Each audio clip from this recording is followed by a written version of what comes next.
Hey, it's Gina from WTI.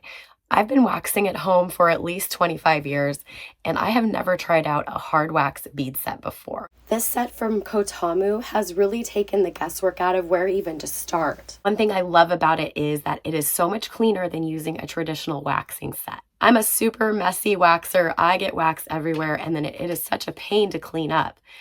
And even though I did get a little messy with this hard wax bead set, it was so easy to clean up.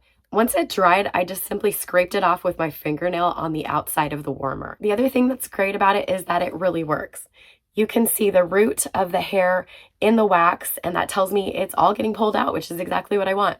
So some tips I learned are that you definitely have to twirl the wax to get rid of the strings, and if it's the right temperature and consistency, this happens really quickly and easily. You also need to make sure you apply good pressure and that it's thick, about the width of a nickel. Now this is completely opposite of what I would do with traditional wax, so it took me a little bit to learn, and I want to show you the difference between when I laid it on thick enough and then when I did it too thin. You can see the thin side did not work as well as the thick side. I was waxing my legs and other areas that have thicker hair, and I used the cream colored beads and they worked really well. All in all, I'm really pleased with this set, and that's my point of view.